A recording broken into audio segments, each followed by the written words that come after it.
valuable golden tickets. I hope we can all keep it up. 3.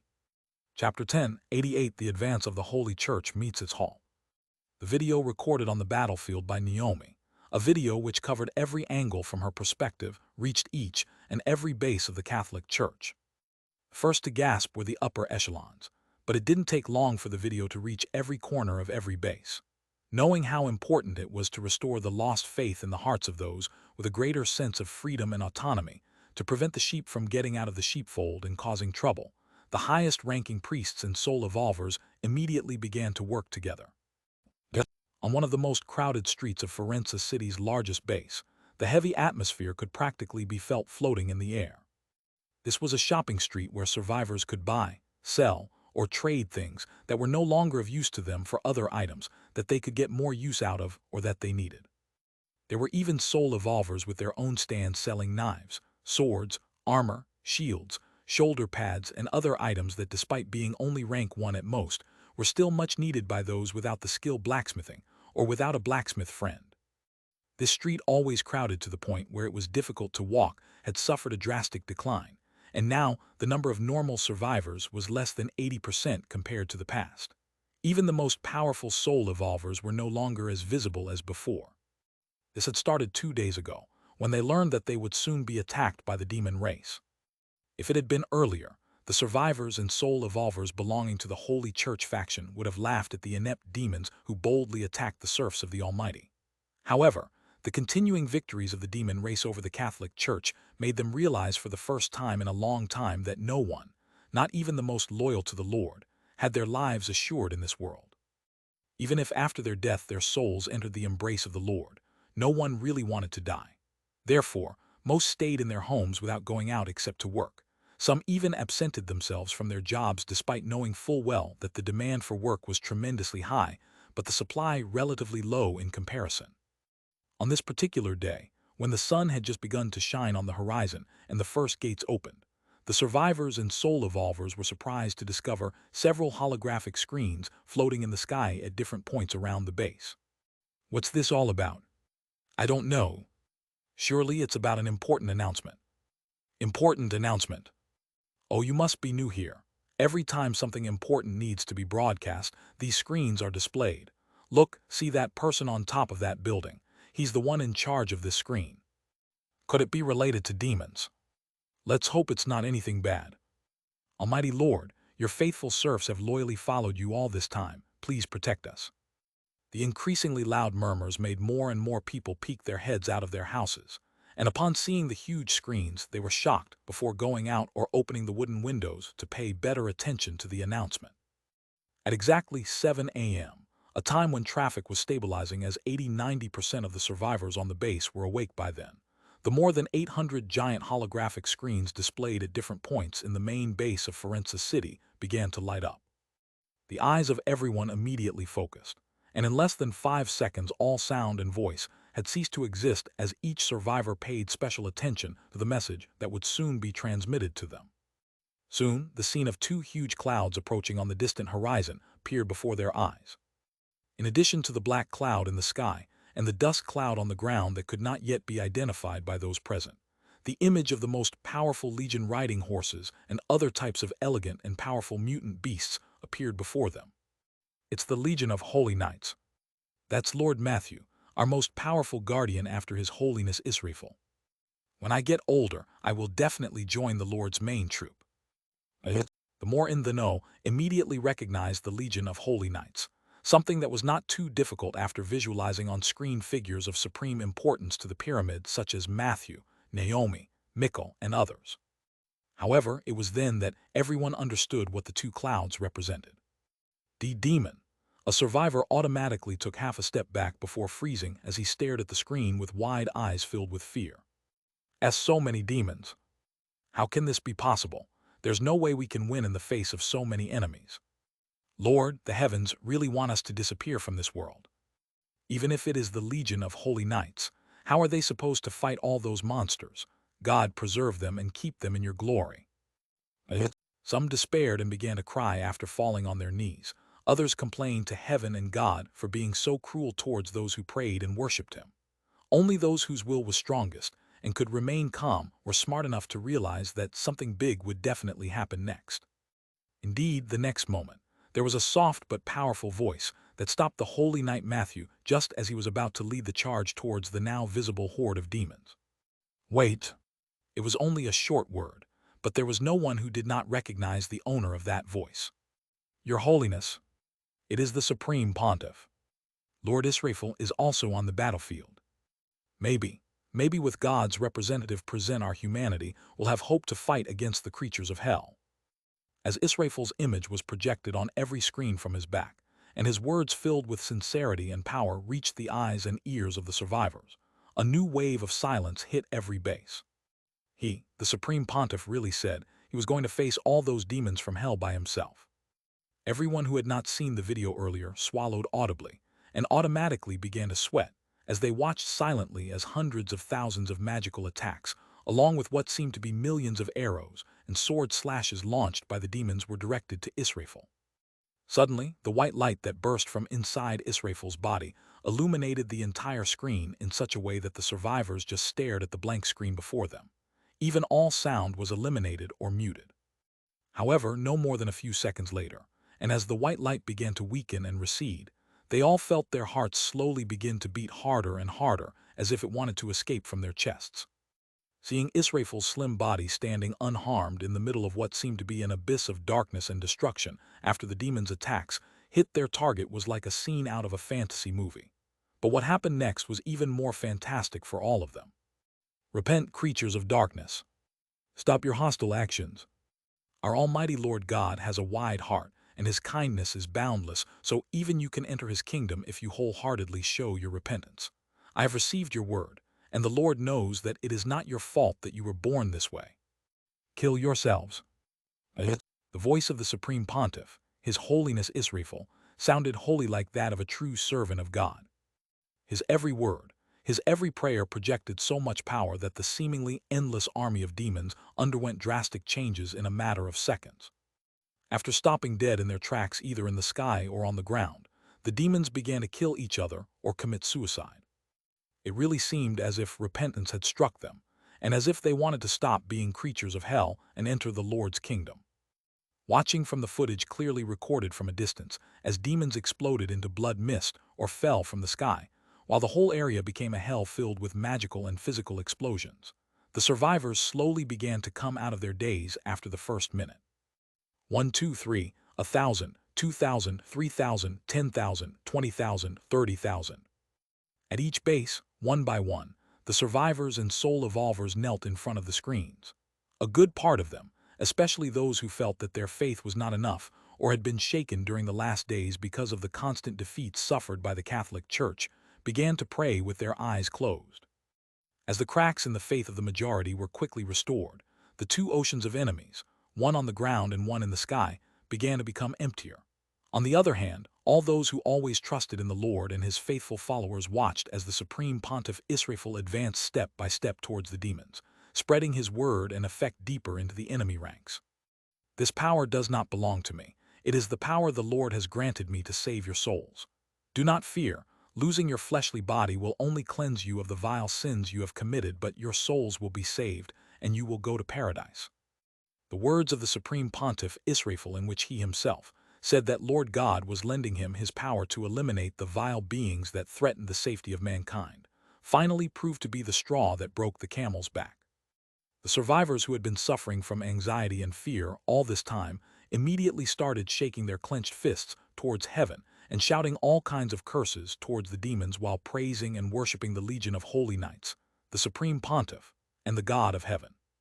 The video was cut off after Israfel looked directly at the Allied troops and said with a touch of coldness on his angelic face that God's message was the salvation of the demons.